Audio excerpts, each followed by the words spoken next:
We schedule monthly meetings. The month of April 2023. We have the same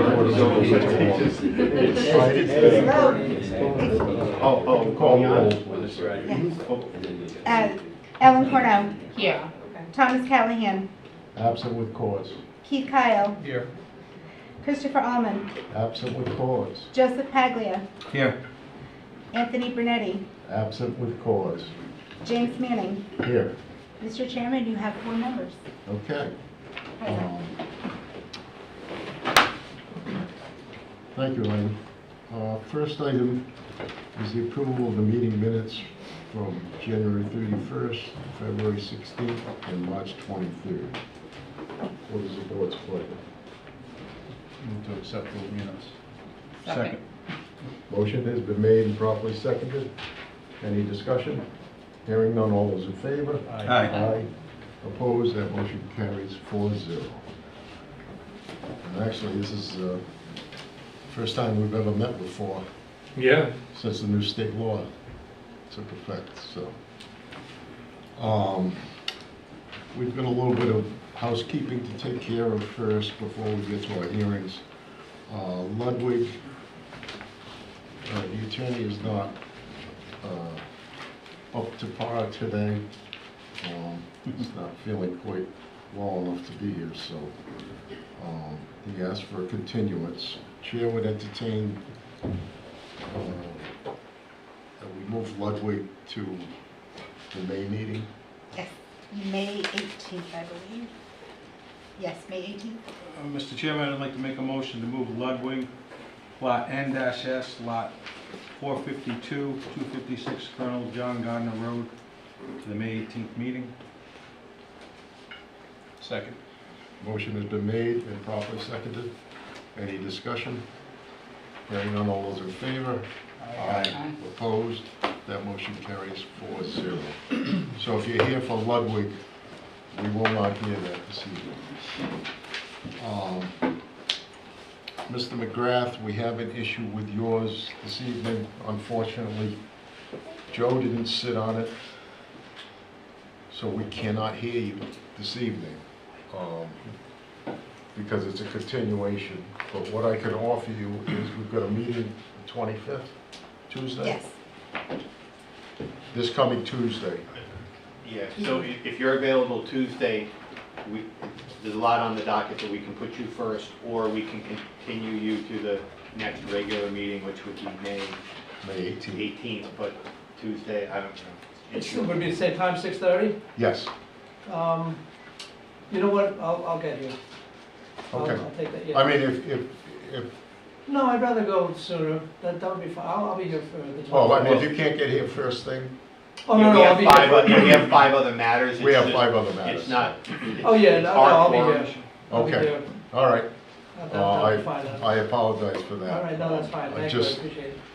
It just dawned on me. Right, okay. So, Chair would entertain a motion on McGrath that we move it to a date certain of 4/25. So moved. Second. Made and seconded. Any discussion? Hearing none, all those in favor? Aye. Opposed? That motion carries 4-0. So we'll see you. Sorry, Tuesday, yeah. sorry for the bother. No, that's all right, thank you. Okay, you're welcome. All right. First public hearing is High Reading, Plat C, Lot 344-A, located at 85 Narragansett Avenue. Keith, good evening, Mr. Thank you, Mr. Chairman. Great to be first. How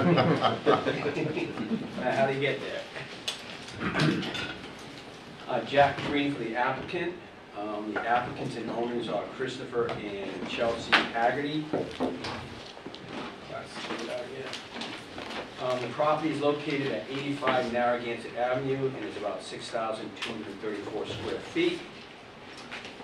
And is a legal non-conforming rooming house located in an R10A zone. The applicants purchased the property actually knowing that the seller had created an illegal third apartment on the floor. and they thereafter applied for a three-family, which is allowed in our 10A zone by a special use permit. Excuse me. Say illegal third. Illegal third was put in there. But when they bought that, they knew about it, and then they filed for an application to convert this rooming house into a three-family, which is permitted and is by special use. But then they ran into the infamous special use in combination with a dimensional relief. So we amended the application, and now we're here for the application being modified, seeking to convert the existing rooming house into a two-family duplex, which is permitted in our 10A zone. The applicant will need 115 feet of frontage relief, 9.4 feet of setback relief, and 13,766 square feet of lot size relief. It's existing building just to the left of the surf shack. That's the one that's the hotel that you approved. Jack, if you'd like, we have Yeah, some we have very, San Pellegrino and. very fancy water over here. I don't know what Steve's charging for this. I had a lot of billable hours this week, trust me.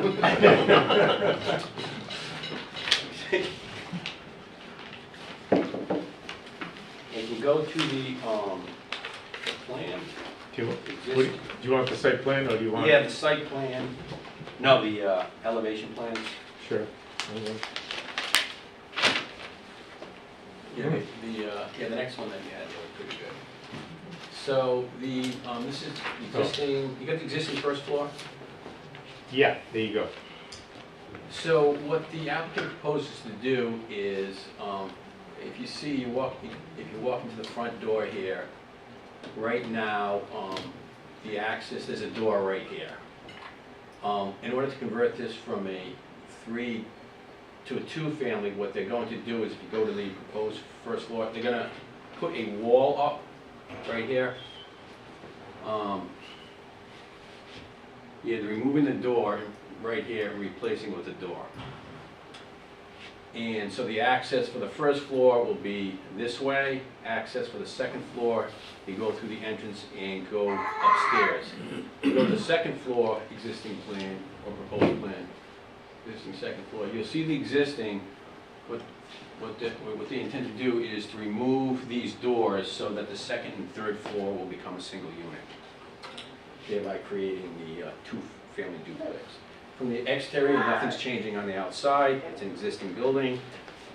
They have existing sufficient parking to meet the parking requirements for 7 bedrooms. They have 7 spaces.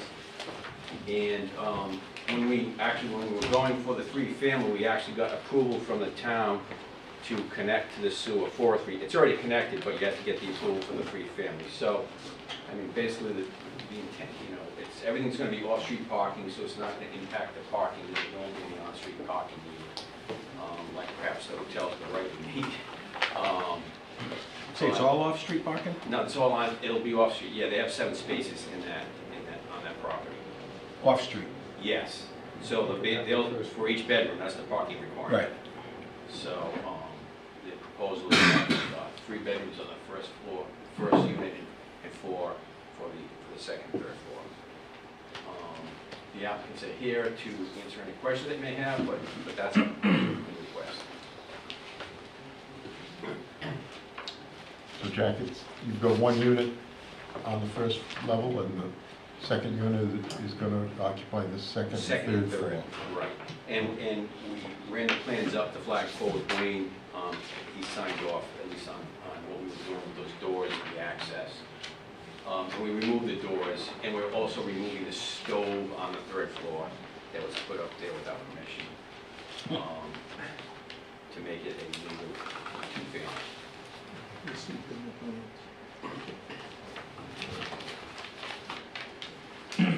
Just to emphasize, my client bought that, with that in place, found out about it, actually was told before the closing, and he proceeded to take the steps necessary by applying for the change.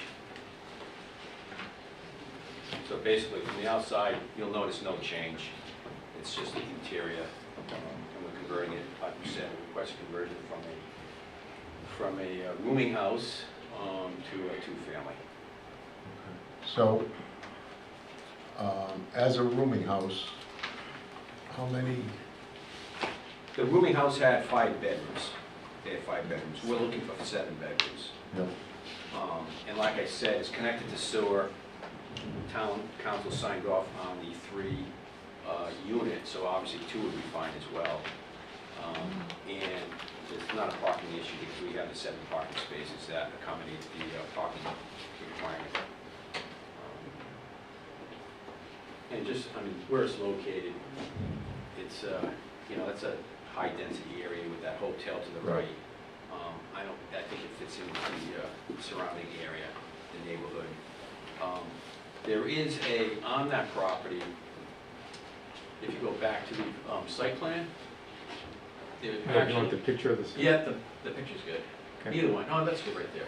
So right here, there's actually a maintenance easement for this building that states that in the event that you need to maintain, because this building, the Surfside Shack, is right on the property line.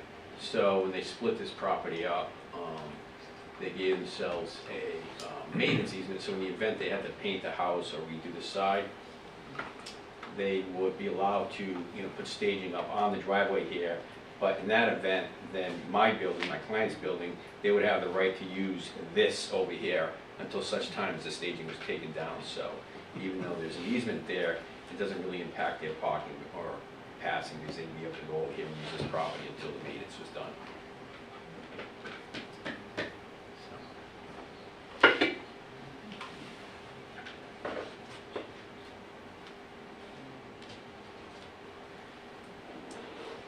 Jack, would you say it's, That's my client. okay. How we all feel. I won't touch that one. Going to a duplex versus a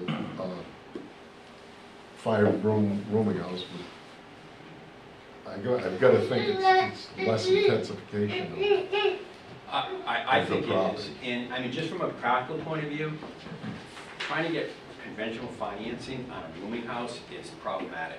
You need to go for special financing, you gotta replace, and right now the clients have money in escrow to get this converted to a two-family rooming house, otherwise their interest rate would change, everything changes when you call something a rooming house, because it's just not a lot of rooming houses, not a lot of There's things. different insurances and all that. Yeah, yeah, so that's really Okay. the reason for the conversion. Any other questions? Joey, did I think? I'm just reading.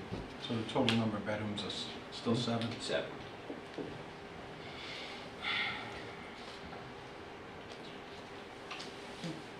Go ahead. When you said you had that approval for you went for the approval for the 3 unit, how many bedrooms was that going to be? When you- 7. 7, it Yeah. was gonna be 7 Yeah. in 3 units, but now it's 7 in 2 units. Correct. Right. When we tripped up with the use variance requirement, obviously, there's a use there, so You weren't gonna threw get that that one one out the window. Tried that once before. it didn't work. That's a tough one. Everyone have all their questions answered? All right. If there is anyone that would like to speak in favor of this project, or if anyone is opposed and would like to speak, now's your chance. Okay? Chair would entertain a motion that we close this public hearing. I move to close this hearing. Second. Motion's been made and properly seconded. Is there any discussion? Hearing none, all those in favor? Aye. Opposed, that motion carries 4-0. What is the board's pleasure in regards to that? Mr. Chairman, members of the board, we have project summary Haggerty, tax assessors Plot C, Lot 344-A. Location is 85 Narragansett Avenue. The applicant is submitting to request to convert a rooming house to a 2-unit, 7-bedroom total multifamily dwelling at the above referenced property, which requires a variance from dimensional regulations, section 6.4 of zoning.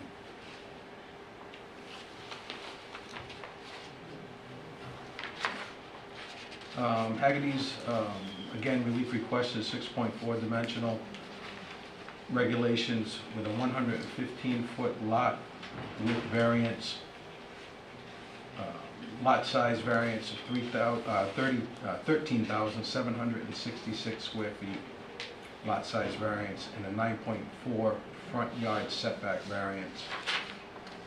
I'd like to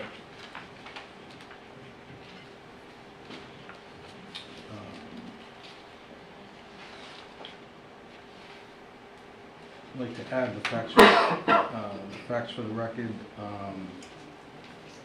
of A through G. Tonight, the Hagertys were represented by Mr. Jackie Green. He stated that the Hagertys, Chris and Chelsea, purchased the dwelling on 85 Narragansett Ave under the assumption it was a 3-family, or it could be a 3-family. Then they found out later that was impossible. So they're here tonight to make a 2-family dwelling with 7 bedrooms, which is permitted. Mr. McGreen did testify that the town is satisfied with that they do have the 7 spaces for parking, and the town did approve it for a sewer hookup. He also mentioned that on the 3rd floor, an illegal stove was removed, and on the 1st floor, a doorway was added? Wall. A wall was removed, The wall was added. and the Added. door removed. where the first dwelling will be the 1st floor, and then the 2nd and 3rd floor will be the 2nd dwelling.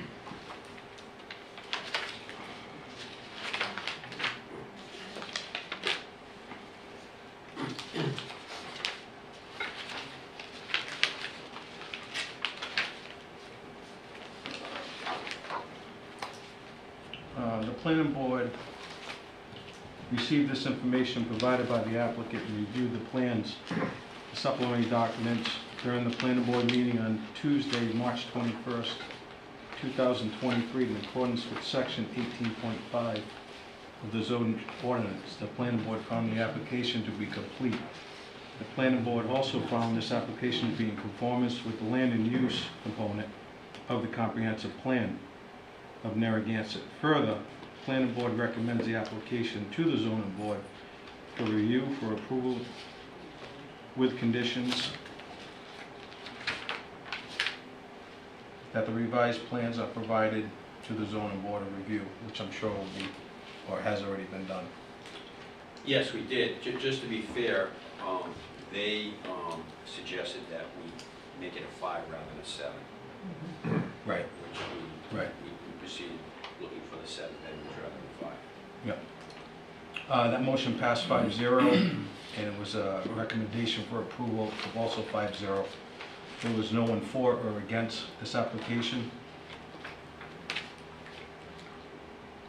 And that concludes my findings of facts.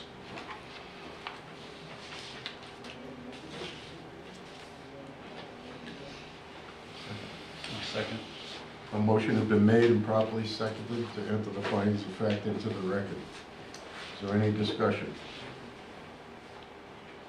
Hearing none. Actually, just, everyone's comfortable with the 7 bedrooms? Right. Okay. All right, so with the conditions, we're gonna have to, Yeah, I'll address that in the decision. all right. So, all those in favor? Aye. Aye. Opposed? That motion carries 4-0.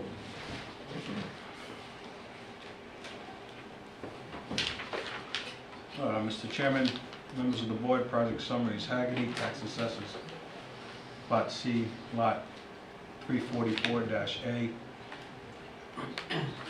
I'd like to make a motion to approve the relief requested with conditions, section 6.4 dimensional regulations, 115-foot lot width variance, 13,766 square foot lot size variance, and a 9.4 front yard setback variance. This is based on testimony we heard tonight, and changing this application from a 3-bedroom to a 2-bedroom. No, 3 family. I'm sorry, 3-family to a 2-family. With conditions 1, 2, and 3, and number 2. I think you could strike 1 and 2, Okay, because we've got, so, yeah, we'll strike 1 and 2, because 7 bedrooms. Mike, you had? Just wanted to ask that the board acknowledge receipt of the updated floor plans dated April 12th. In Jill's project summary, the first plans were dated March 16th. Okay. The April 12th plans provide the information that Mr. McGreen described. Right, okay. So the only condition that we're looking at is number 3. Which will be the unit. Thank you, Mike. Mr. McGreen, you're all set with condition number 3, your client?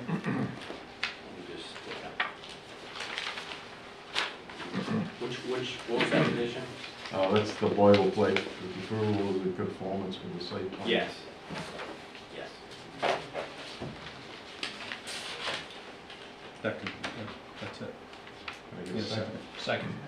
A motion has been made and properly seconded to grant the relief requested with 1 condition. Is there any discussion? Hearing none, all those in favor? Aye. Opposed? That motion carries 4-0. Thank you, Mr. Chairman. Good luck, Mr. McGreen. Thank you.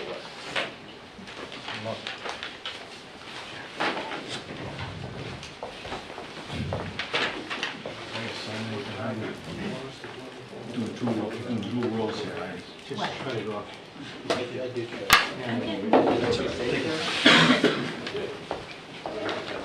Next item on the agenda, Grant Family Trust. Tax assessors plat I-J, lot 64-27. Mr. Doherty, good evening. Good evening, Mr. Chairman, members of the board. Wow, this is going fast this evening. This is a piece of property owned by the Grant Family Trust. My clients, Maggie and Joe Grant, so you have as well. You can answer any questions you may have of them. Again, this is one of those quirky applications that requires what appears to be an incredible amount of relief, as is indicative of just about any application in that Kenyon condominium village. We have no issues with the project summary. Anything is contained in there as far as their findings. I have witnesses to testify as to each of the criteria for the granting of the relief. And instead of having me recite all of the relief, I will have Jeff Balch explain exactly why the relief is needed in terms of each one of the relief that are sought. We do have, obviously, the variance and special use permit combination, which is permitted under the ordinance for the Coastal Resources Overlay District. So we are seeking that. Special use permits, again, from the commercial substandard lot of record. And this is zone commercial, but it's a previous grandfathered use in there as well. We're sticking within the permissible expansion of 25% that is allowed under the ordinance. They are non-conforming uses and structures simply because they're in the commercial ordinance and also the size and whatnot. And we were dealing with a lot of constraints on the lot. As you can see, in the upper left-hand corner, there was a structure that was actually on 2 lots. The portion of which was not on my client's lot has been removed. That will remain as well. But it was a very quirky type of a situation in terms of coverage and the structures that were on there. In addition, there's a water line that we're going to be relocating that services the lot to the south. And we will be, it came in from underneath the, I guess the garage itself or adjacent to that. So there's going to be, they're going to, some of the things that we had to work with too were the on-site wastewater treatment systems that were there. We had to deal with the proper distances from those services as well. So I'm going to let Jeff Balch explain the constraints of the property. We're going to go into it, and I have Pimentel to discuss. He's prepared a report and submitted in your packet as well as to how we fit in and satisfy the requirements of the ordinance. We have the development standards here. Okay. Thank you, Mr. Dowdy. Good evening, Mr. Paul. Good evening. Please.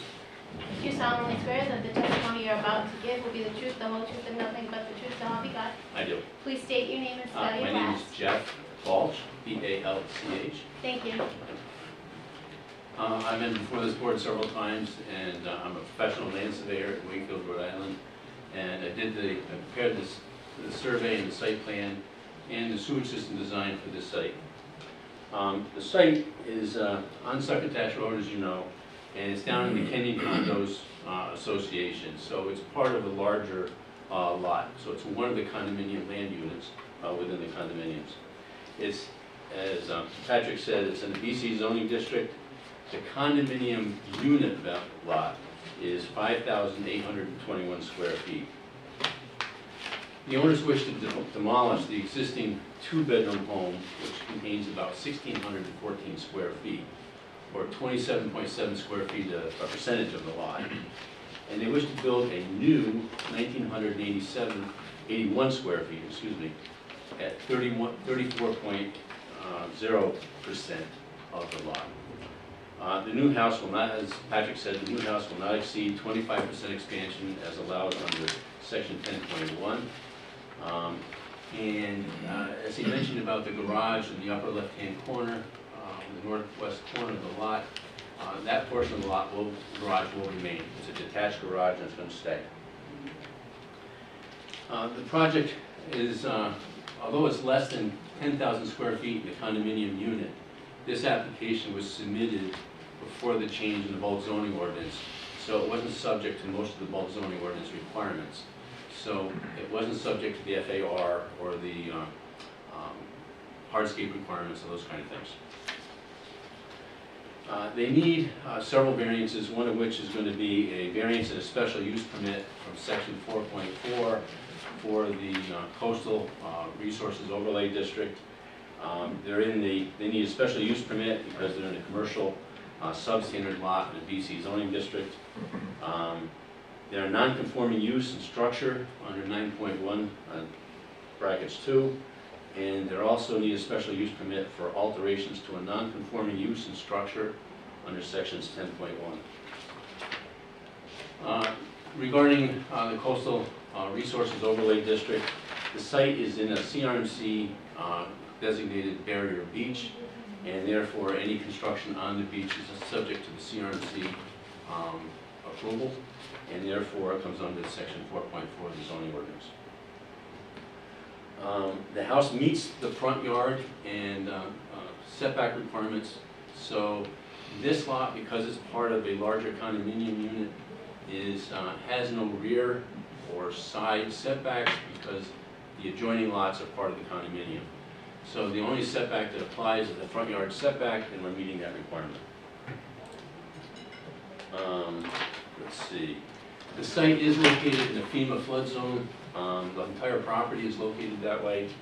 However, the house, although technically in the flood zone because it's located on the map, the elevation of the house is above the flood zone. So at some point, the owner can apply for a letter of map amendment to remove the structure from the flood zone if they wish. As part of this project, the house was an existing two-bedroom house. We're proposing a two-bedroom house, and we're unsure if it was a cesspool or an old system, but we're replacing it with a denitrification system, and it's a GST, I don't want to get too technical, but it's a GST type leach field with a FujiClean treatment system. Let's see.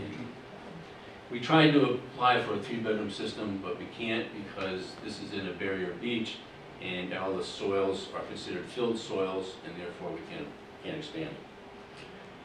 As Patrick mentioned, there's 2 water lines that service, go through the property. One services this dwelling.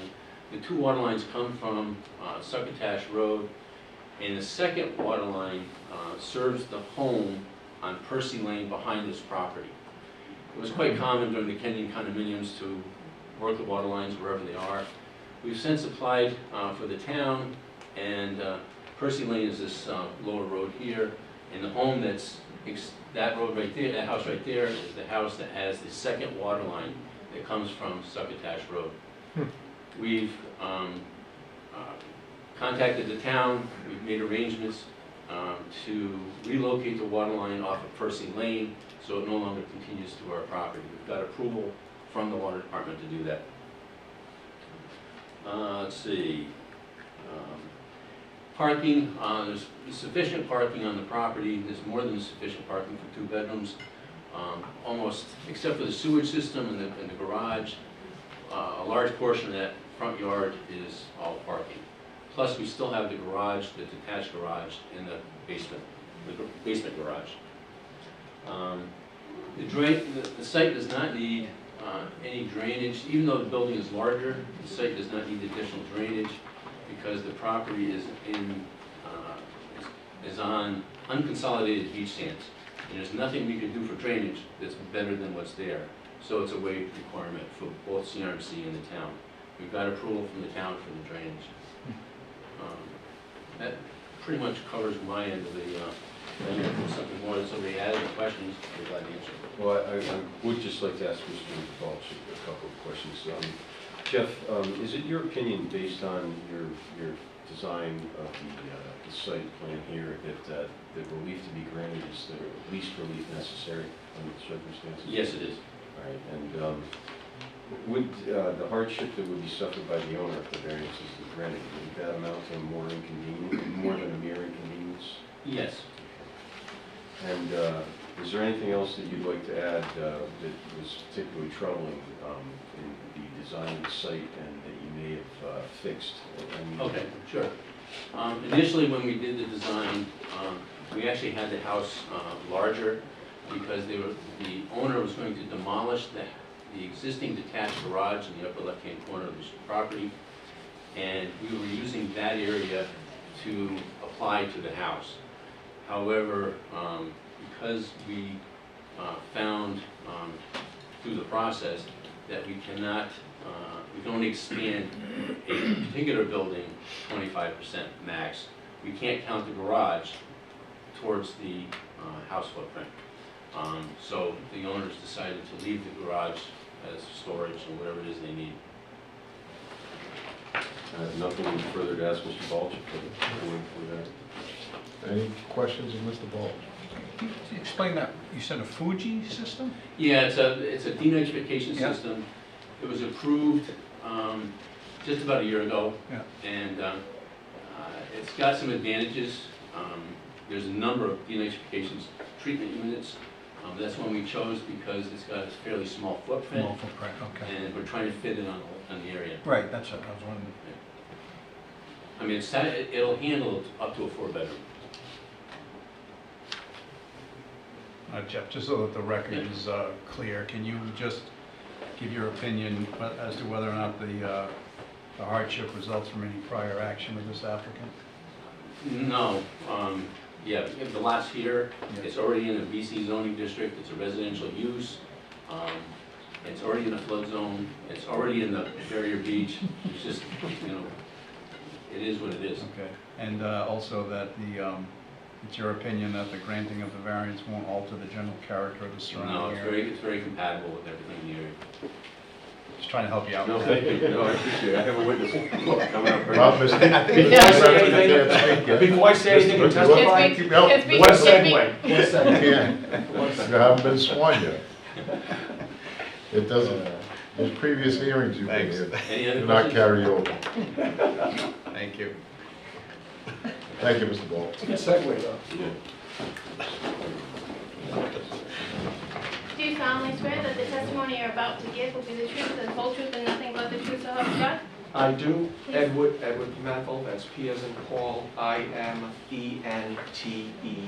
Thank you.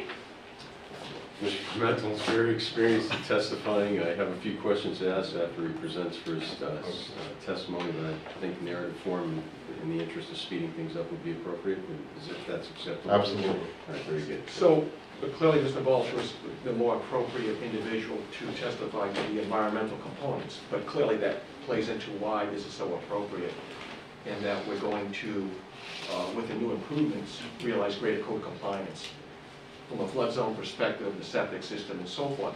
But Mr. Kyle actually segued in with what my role here was. Because we're seeking a special use permit, we have to make sure compatibility with the character of the neighborhood, right? I would contend what the applicants have pursued here is being very, and I mean considerably minimalist in what they were pursuing. So I did an analysis of every single structure in the Kenyon, in addition to those across the street, because they're directly across the street, although they're not in the condo association. So in total, I analyzed 49 individual homes. I provided my entire spreadsheet analysis, but to just convey the pertinent points, as would be obvious, this was an old beach community. As property owners come forward to redevelop their properties, what they're doing is they're trying to change from a kind of a beach environment, kind of a part-time usage, to more permanent year-round living arrangements. So I compared the applicant's proposal to both in general what's in the neighborhood versus what's happened since 2000. So the applicant's lot is and it is a condo unit lot, as Mr. Balcher just indicated, but the condo unit lot is 5,822. In general, the average lot size is 5,200. Those that have come forward since 2000 to redevelop the properties are slightly larger in the 5,800 square foot range, much like the applicants. I think because they have a little bit more land area, they're able to accommodate a little more massing and scale. But what's really important here is, as those homes have come forward since 2000, they've expanded on average footprints of 1,600 to 2,000, and living area of 1,500 to 2,300. This is on average of the homes, and that's 19 homes. So it was almost 50% of this area that have been redeveloped. There are photographs in my package. Another pertinent point is the average was 2 stories. Now the average home is up 3 stories. They're trying to get themselves, and they get themselves out of the flood zone, which would be anticipated, and getting all the mechanicals and living area out of the flood zone as is required under the law. Our clients, on the other hand, have kept the living area under 2,000, so we still have probably a disparity of about 400 square feet as compared to the neighbors, and we've kept our footprint considerably lower to keep the coverage low. The point being is, they wanted to enjoy what everybody else has enjoyed, meet the regulations, realize something that's actually more regulatory compliant, but yet remain minimalist. They're not going to be in the scale of even the immediate homes. And I went out there several times, took pictures, compared it to this, and said, wow, it really still is going to be a contrast, even after future development of this property. So that really was what I wanted to convey to this board, is that not only is it in character, I think it's going to be considerably less, more so compatible, given the constraints of the property and the environmental concerns being in the coastal overlay district. So having said that, for purposes that wasn't even required, because this is not your typical lot, the actual lot is the entire Kenyon condominium is a 9-acre parcel. I imposed building envelope standards to each of these lots to see what you would end up with. The constraints are beyond comprehension. And even then, once again, they maintain a small-scale home knowing that there's just no way to comply with these requirements. So once again, being minimalist. So on page 11 of 16 is when I start to address the dimensional components here. So approximately 50% of this property is over within that 75-foot requirement from the CR district. This is a pre-existing condition. We have not exacerbated. In some ways, actually, from the previous footprint, we've kind of improved some of the conditions, actually, and de-intensified it from there. Secondarily, okay, so that was the variance. Number 1 is that the hardship from which the applicant seeks relief is due to the unique characteristics of the subject land or structure. This has been this whole neighborhood has been well platted. The overlay district that it's in came into being after the fact. It's a pre-existing condition. However, these improvements will actually realize greater conformance from an environmental perspective because of those regulations by being redeveloped. Number two, these are not any prior actions, because these have been long existing conditions. My opinion, that the granting will not alter, in fact, it will improve the character of the neighborhood. Once again, from an environmental perspective, and because they are maintaining a minimalist perspective. And then, it is the only variance that is required from the dimensional criteria, so it is the least relief, and we just can't avoid it, we can't cure it. From a special use permit perspective, there were two categories of special use permits. One because of the nonconformity, pre-existing nonconformity, and then just the general standards of the special use. Once the applicable development standards under section 10.1, the reconstructed building does not result in an increase in the existing degree of any dimensional nonconformity. We don't. It's a pre-existing condition, like I said. In some small ways, if you look at the old footprint, we've actually improved on that. Number two, as Attorney Doherty says, we are under the 25%, so we're allowed to proceed. It's an approximately 17% increase, so we're 8% under that. Number 3 and 4, where it had more to do with an engineering and so forth, so I rely on my Mr. Balls, the other expert in this, to have me address those. And then the general standards, section 12.5, number 1, that the use will comply with all the applicable requirements and development standards of 4.3. Once again, the coastal resource overlay, in my humble opinion, I think that's actually going to improve and be more environmentally sound because of the new construction, the septic system, and raising outside the flood zone. Number 2, that the use will be in harmony with the intents of the comprehensive plan. Comprehensive plan in general speaks to meeting the environmental standards in these types of communities. And I believe that is why these are so appropriate when you redevelop them, because that's when you capture things that like the new water line, the septic system, and so forth.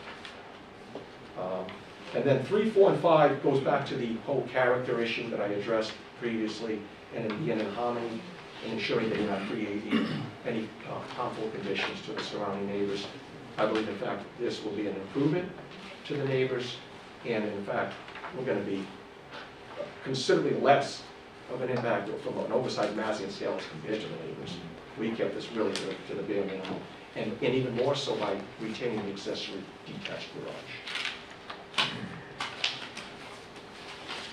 I think Mr. Pimentel covered every question I was going to ask. I believe we've sufficiently produced evidence of each of the performance standards, the development standards of section 10.1.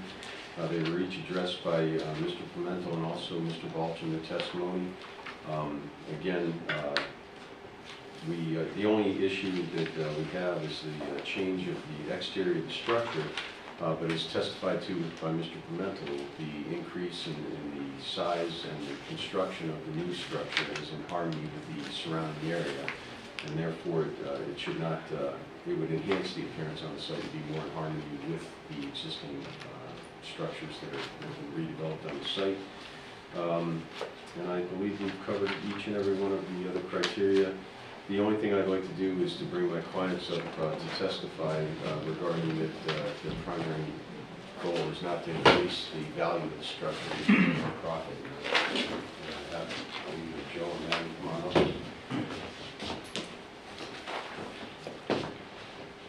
Please raise your right hands. Do you solemnly swear that the testimony you're about to give will be the truth, the whole truth, and nothing but the truth, so help you God? I do.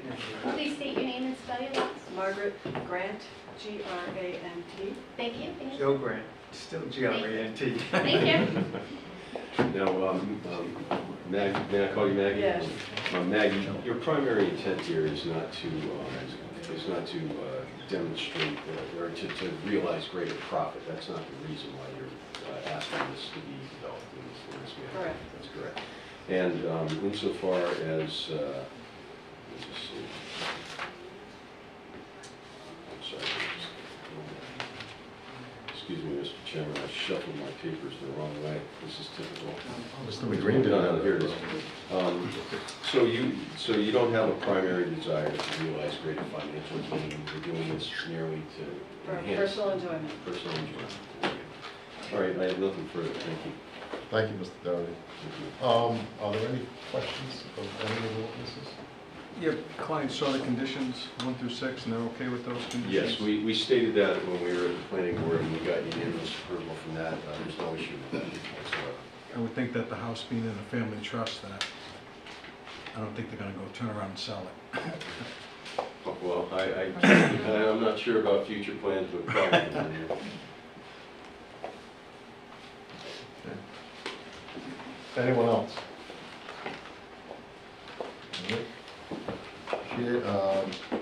Actually, is there anyone in favor or opposed that would like to speak? I don't think there's anybody here. There's nobody here to speak. No. I have to I'd like to speak in favor of the application. Me too. ask. Chair would entertain a motion that we close this public hearing. So moved. Second. Motion has been made and properly seconded. Any discussion? Hearing none, all those in favor? Aye. Opposed, that motion carries 4-0. In regards to Grant, what is the board's pleasure? Mr. Chairman, members of the board, with respect to property located at 1137 Succotash Road, which is owned by the applicants Margaret and Joseph Grant as co-trustees of the Grant Family Trust, also identified as tax assessors plat IJ, lot 64-27. This is a request by the applicant to demolish the existing dwelling and accessory structure and construct a 2-bedroom, single-family dwelling at the above referenced property. This project requires a variance and special use permit. Hold on, Mr. Jeff, There's a point of order. We're not requesting to demolish the accessory structure. There was something, I thought. That's in the application, I mean, that's in our thing, so you want me to, It's, in one place it's one way, and in another place it's the other. all right, so we The don't. summary Well, has it all. testimony. Yeah, testimony They're is- going to keep the the accessories. accessory. All right. I'm sorry for interrupting. No problem. We'll strike the part about demolishing the accessory structure. Other than that, I'll continue if that's Thank you. acceptable. Okay. Sorry about that. This project requires a variance and a special use permit from the Coastal Resources Overlay District, Section 4.4, specifically 75 feet. It also requires special use permits from the Commercial Substandard Lot of Record, Section 8.1C, special use permit for non-conforming uses and structures, Section 9.12, and a special use permit for alterations to non-conforming structures and uses, Section 10.1. I'd like to incorporate or adopt as findings of fact the project summary, Exhibit A, which I think was submitted by you, Mr. Doherty. Just We referenced it in the. all right. The complete report of Pimental Consulting, Inc., as well as the testimony offered by professional land surveyor Jeff Balch, and the testimony offered by Mr. Edward Pimental, as well as the testimony of Margaret and Joseph Grant. And that concludes my findings of fact. Second. Motion has been made and properly seconded to enter the findings of fact into the record. Is there any discussion? Hearing none, all those in favor? Aye. Opposed, that motion carries 4-0. Mr. Chairman, members of the board, I would move to grant the variance and special use permit from the Coastal Resources Overlay District, Section 4.4, seeking 75 feet of relief, as well as grant each of the special use permits, which specifically were, Section 8.1C, commercial substandard lots of record. Section 9.12, non-conforming uses of buildings or structures.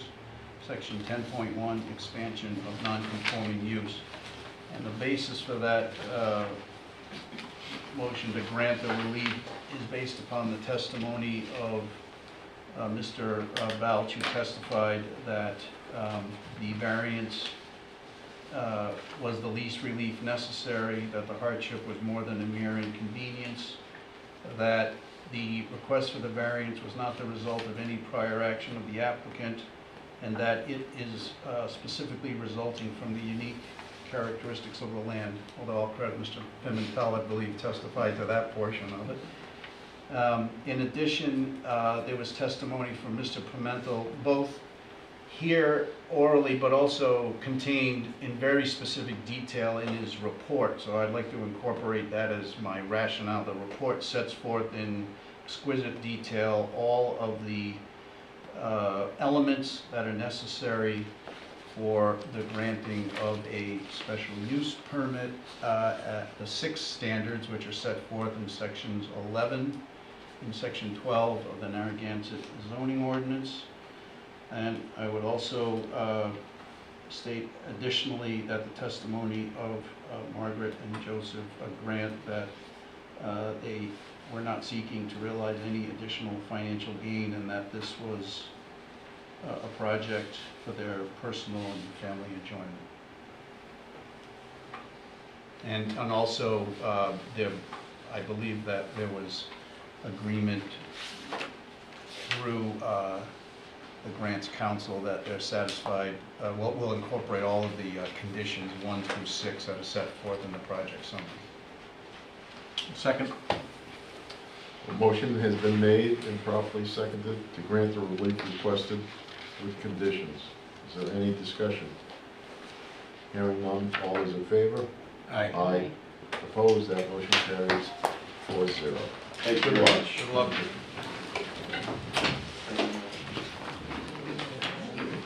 That's it. Wow.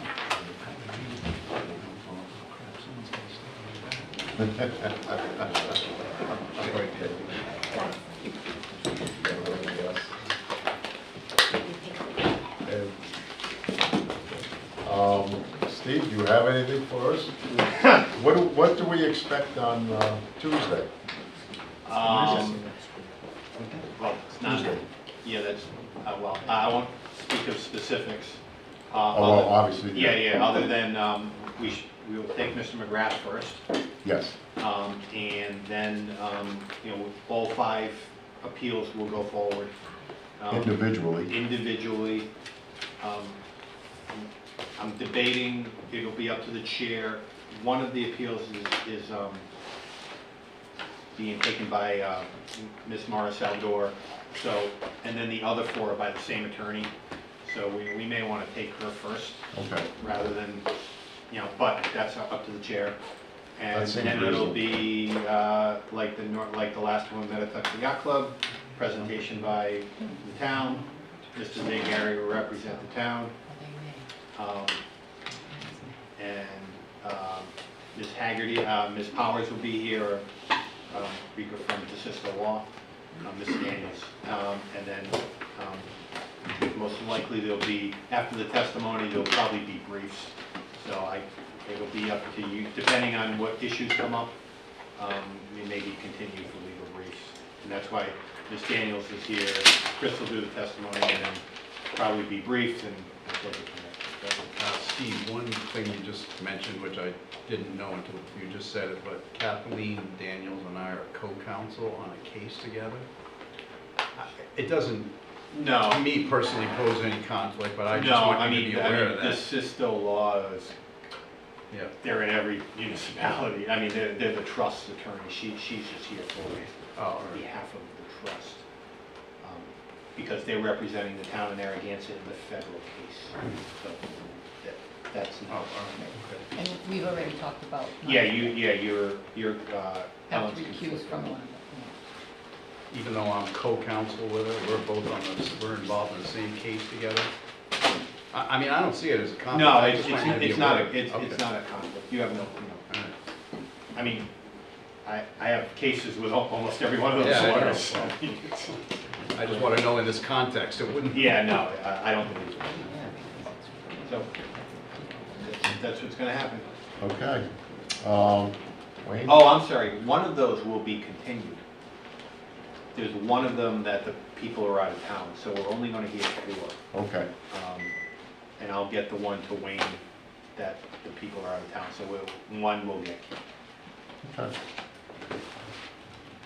That being said, Chair will entertain a motion to adjourn. So moved. Second. All those in favor? Aye. So we are complete for this evening. 1 hour, not